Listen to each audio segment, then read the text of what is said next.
Alors, dans ce texte, qu'est-ce qu'il y a? Il y a un passage dialogué. Dialogué vient du nom dialogue. Dans un dialogue, que font les personnages? Dans un dialogue, les personnages parlent. Donc, dans un dialogue, les personnages parlent. On peut dire aussi les personnages discutent. Ils discutent. Comment reconnaître un dialogue? Ou plutôt, quels sont les critères du dialogue? On va retourner voir notre dialogue. Bien. Remarquez, qu'est-ce qu'il y a au début du dialogue?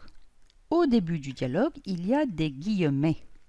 Alors, ils sont au début et à la fin du dialogue. Donc, les guillemets indiquent le début et la fin du dialogue. Donc, qu'est-ce qu'il y a dans un dialogue? Il y a les guillemets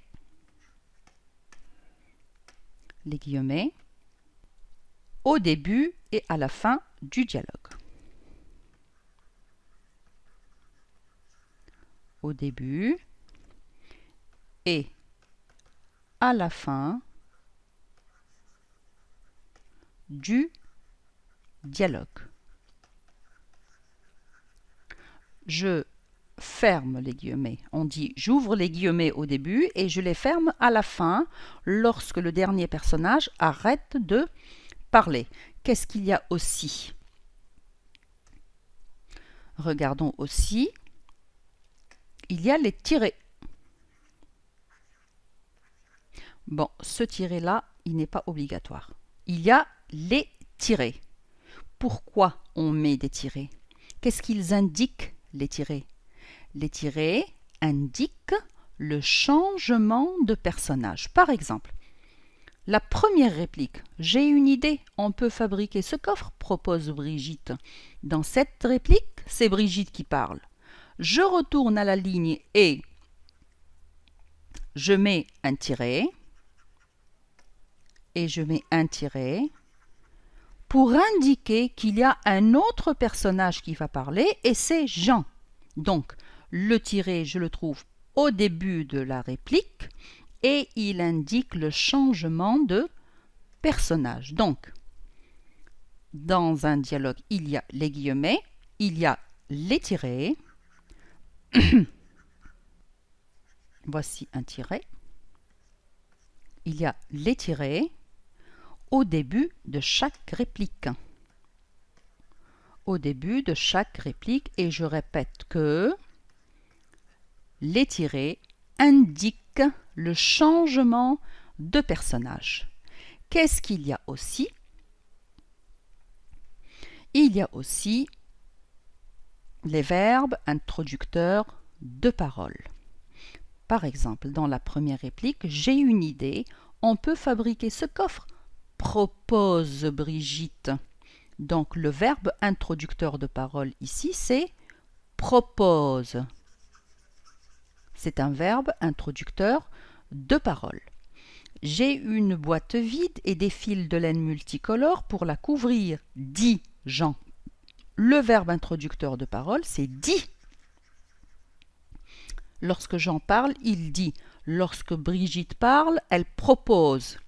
On peut aussi découper quelques fleurs et les coller sur le couvercle, ajoute Jacques. Quand Jacques parle, il ajoute. Donc ajoute, c'est un verbe introducteur de parole. Je suis sûre que maman sera très contente, déclare Brigitte.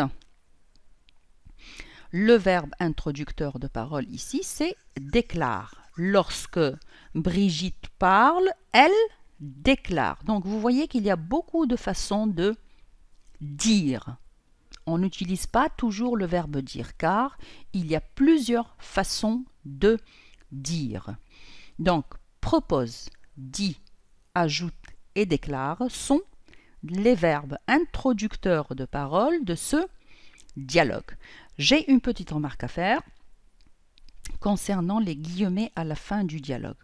Alors, Je mets les guillemets lorsque le dernier personnage arrête de parler.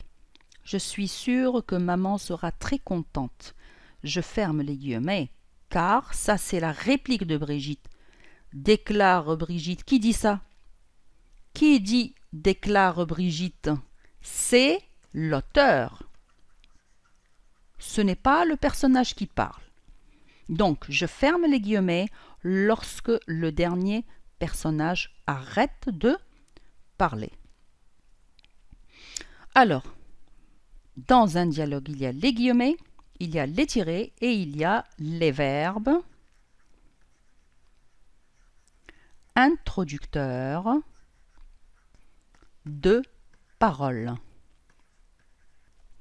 Les verbes introducteurs de parole dans ce dialogue sont, et on les a vus tout à l'heure, propose, dit, ajoute et déclare. Donc, ce sont les verbes introducteurs de parole du petit texte que nous avons vu. Bien sûr, il y en a beaucoup d'autres.